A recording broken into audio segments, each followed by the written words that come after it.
Always a good time having my next guest on the program. It's sexy Mexi John Castaneda, who you can see back in action at UFC Louisville June the 8th when he takes on Daniel Marcos. John, how are you? Ryan, I'm good, man. Thanks for having me on the show, brother. Always good to talk to you. Excited for this matchup. Daniel Marcos, as I was saying before we actually started the interview, this guy's undefeated technically, and you're aiming to give him his first loss on his career. When you first heard this matchup, what did you think about it stylistically? Well, first and foremost, I'm glad we're on the same page, right? Undefeated technically, right?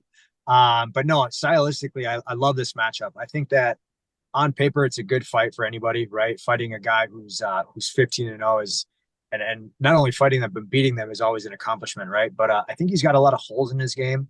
Obviously, a lot of us here in the UFC, we kind of nitpick each other, right, and see where we can exploit each other's weaknesses. But I think that him specifically, he's got a lot of them, more than maybe some of my most recent opponents, right? He's not very wrestling savvy, in my opinion. His jiu-jitsu is kind of non-existent to my knowledge. I've never seen in any of his fights. Defensively, wrestling, it's really not there either. So I'm ready to push the pace on this guy, and I'm ready to kind of show his weaknesses and his flaws and take that out, like you were saying. And this might be an obvious answer, but when you look at someone like yourself, that someone that's been in the UFC for quite a while now, Daniel, he's 2-0-1 in the UFC. Level of competition, from guys that you've been in there with versus him, I think it's a little different. How much of a factor will that play here in this fight, going against a veteran like yourself?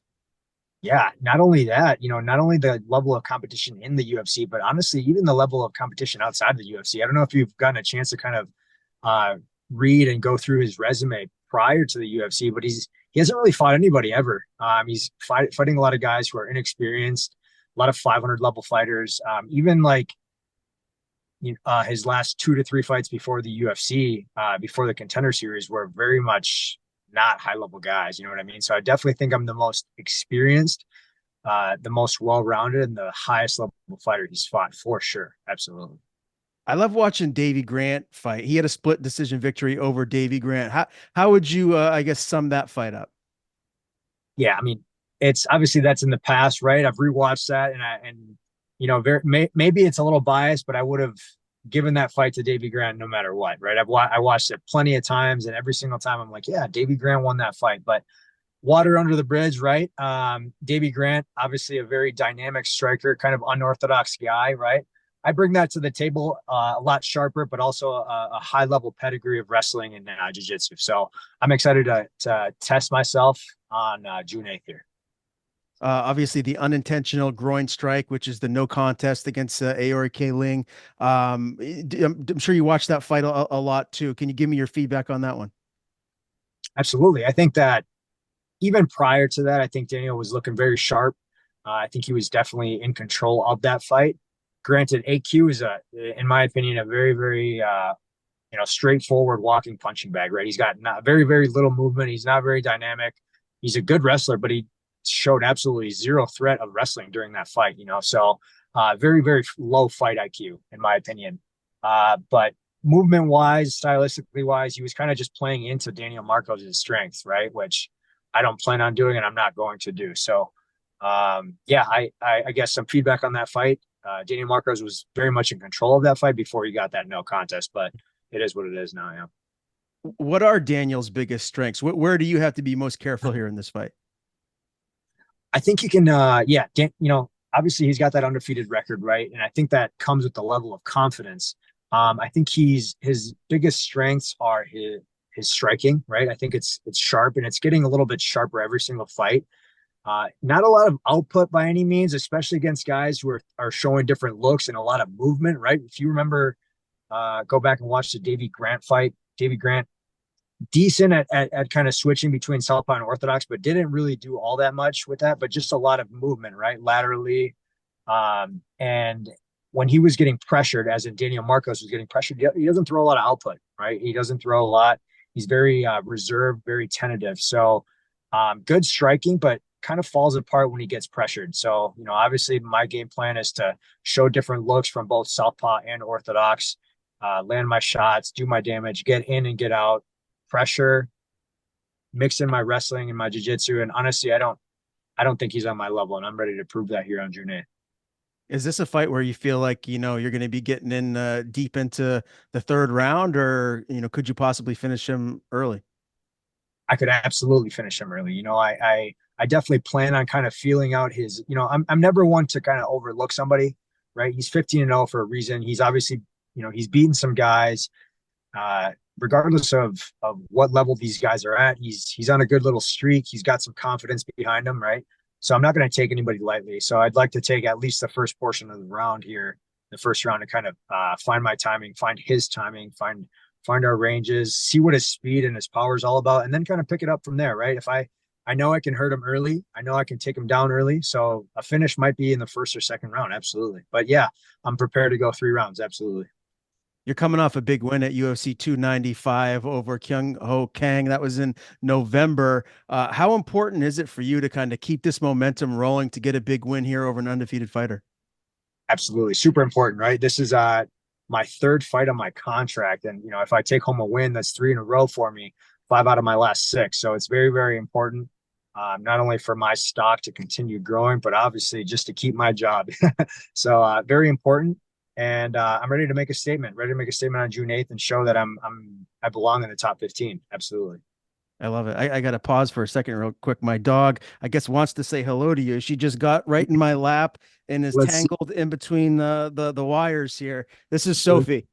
Hey, Sophie. Oh, cute. What kind of dog is that? So it's a Shorkie. It was a package deal when I met my wife. Now we've always had golden retrievers, but Yeah. she has stolen my heart. And she normally is really good. She'll just kind of sit there while I do my interviews, but she was crying and I was trying to pet her earlier on, and she was Yeah. like, "I'm having none of it." So she wanted to just say hi, I guess. So Yorkie because he's Shih Tzu Yorkie. Shih Tzu Yorkie. Yep.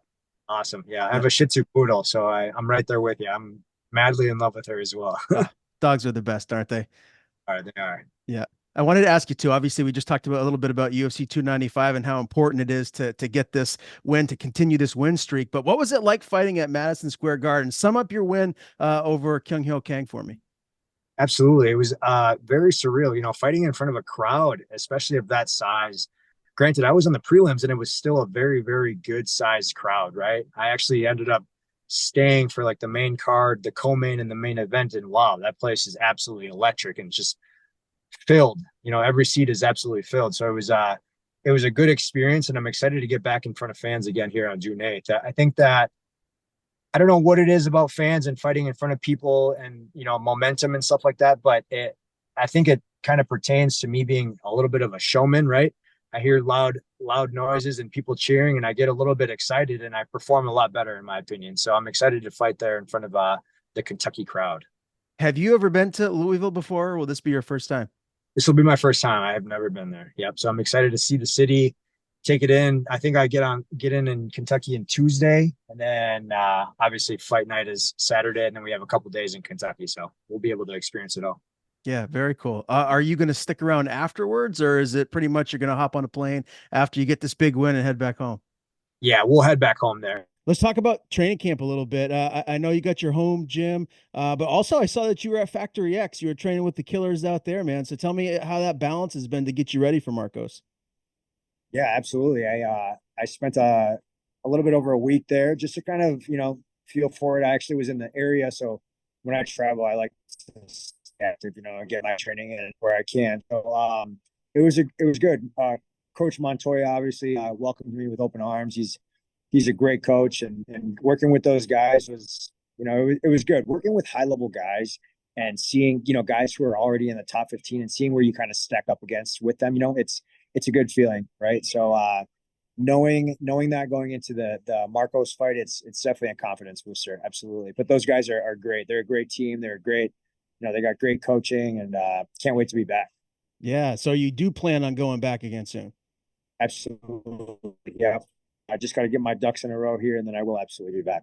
All right. I saw Yusuf Zalal, Brandon Royval, Gutierrez, Martinez. Anyone in particular that you maybe like really hit it off with or worked the most with? I kind of worked honestly with all of them pretty easily, yeah. But they're all killers. They're all super high level guys. I love that team. Like I said, it's a great team. It's a lot of guys who I've never even heard of that are just as high level as the guys who are, the stars in the UFC, right? So it's a team full of talent, and they're absolutely coached by some legends there.